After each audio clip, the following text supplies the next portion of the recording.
ಶಾಲಾ ಕಾಲೇಜುಗಳ ರಿಸಲ್ಟ್ ಬಂದಾಗ ಉಡುಪಿ ಜಿಲ್ಲೆ ನಂಬರ್ 1 ಅಂತ ಕೇಳ್ತೇವೆ. ಈಗ ಮತ್ತೊಂದು ಕ್ಷೇತ್ರದಲ್ಲಿ ಉಡುಪಿ ದೇಶಕ್ಕೆ ನಂಬರ್ 1 ಆಗಿದೆ.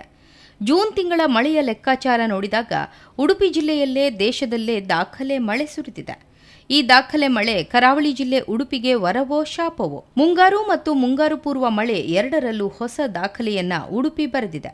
ಜೂನ್ ತಿಂಗಳೊಂದರಲ್ಲೇ 1163 ಮಿಲಿಮೀಟರ್ ಮಳೆ ಉಡುಪಿಯಲ್ಲಿ ಸುರಿದಿದೆ. ದಕ್ಷಿಣ ಕನ್ನಡ ಜಿಲ್ಲೆಗೆ 2ನೇ ಸ್ಥಾನ ಲಭಿಸಿದೆ. ಉಡುಪಿ ಈಗ ಭಾರತದ ಚಿರಾಪುಂಜಿ ಅಂತ ಕರೆಸಿಕೊಳ್ತಾ ಇದೆ. ಕೇರಳದ ಕಣ್ಣೂರಿಗೆ 3ನೇ ಸ್ಥಾನ. ಮೇಘಾಲಯದ ಸೌತ್ ವೆಸ್ಟ್ ಕ್ಲಾಸಿ ಹಿಲ್ಸ್ 4ನೇ ಸ್ಥಾನ ಪಡೆದುಕೊಂಡಿದೆ. ಮುಂಗಾರು ಪೂರ್ವ ಮಳೆಯನ್ನ ಸಾಮಾನ್ಯ ಎನ್ನಲು ಸಾಧ್ಯ ಇಲ್ಲ. ಅವಧಿಗೂ ಮುನ್ನ ಬಂದ ಅತಿ ಹೆಚ್ಚಿನ ಮಳೆಯಿಂದಾಗಿ ಭಾರೀ ಮಳೆ ಉಡುಪಿ ಜಿಲ್ಲಾದ್ಯಂತ ಸುರಿದಿದೆ. ಜನವರಿಯಿಂದ ಜೂನ್ ತಿಂಗಳ 6 ತಿಂಗಳಲ್ಲಿ ಒಟ್ಟು 2101 ಮಿಲಿಮೀಟರ್ ಮಳೆ ಉಡುಪಿ ಜಿಲ್ಲೆಯೊಂದರಲ್ಲೇ ದಾಖಲಾಗಿದೆ. ಈ ಹಿಂದೆ ಚಿರಾಪುಂಜಿ, ಆಗುಂಬೆ ಭಾಗದಲ್ಲಿ ಈ ರೀತಿಯ ಮಳೆ ದಾಖಲಾಗ್ತಾ ಇತ್ತು.